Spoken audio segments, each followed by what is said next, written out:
Hello students, I am Rupali Bangare, Assistant Professor, ISMR MC Department, Nigdi, Pune.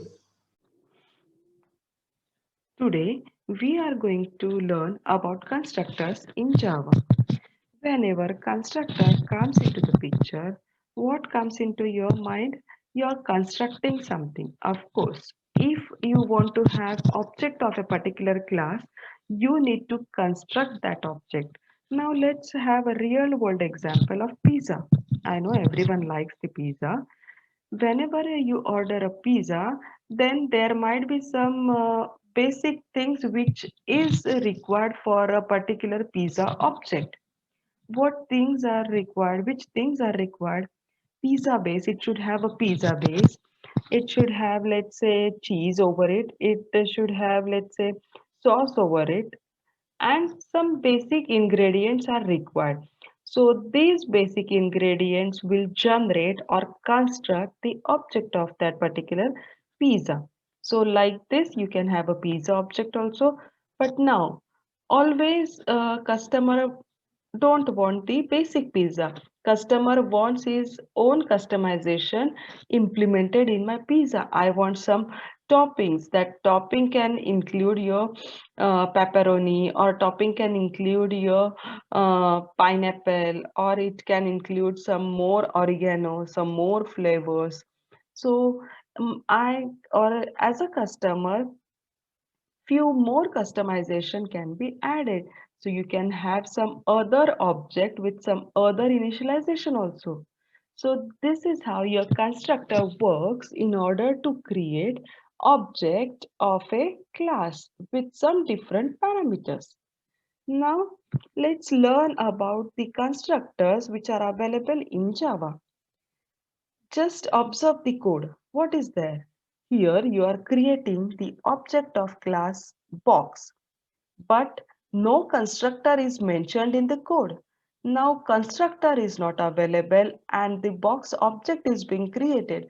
How is it possible? Yes, of course it's possible, because whenever you are not inserting any constructor in your class, that time it's your JVM's responsibility to insert the default constructor into your class. And that is how this code will be executed successfully, because JVM will be inserting the default constructor into the class. This type of constructor is referred as the default constructor inserted by JVM if your class is not having any user defined customer. Now observe the second type of code. Here you are having a definition of a box class or box constructor, and with that constructor only we are creating the object of class box.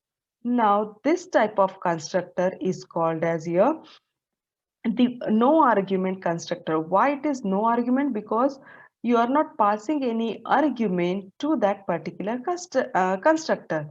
Okay, so this type of constructor is nothing but your no argument constructor, and it is an explicit kind of constructor. Why it is explicit? Your customer have to define the constructor in this case. In this case, JVM won't insert any other constructor because customer has already defined its own constructor. Now, the third type of code, just observe. Here, you are having the constructor with some parameters also in it. Now, what these parameters are doing? Parameters may initialize some dynamic value to my data members. So this type of constructor is called as the parameterized constructor.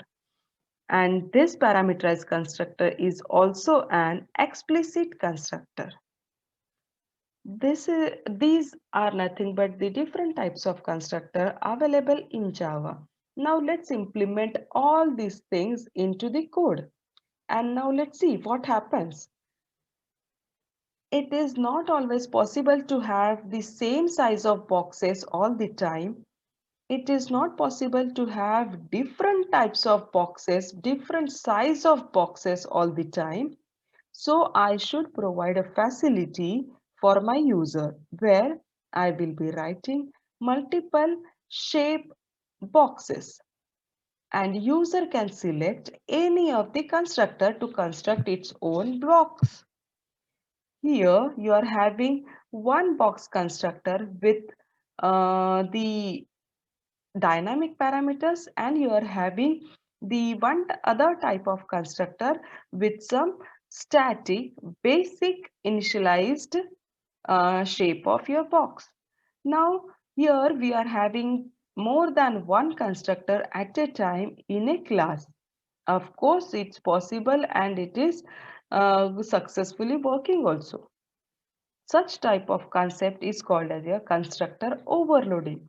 Can't you relate it with your function overloading?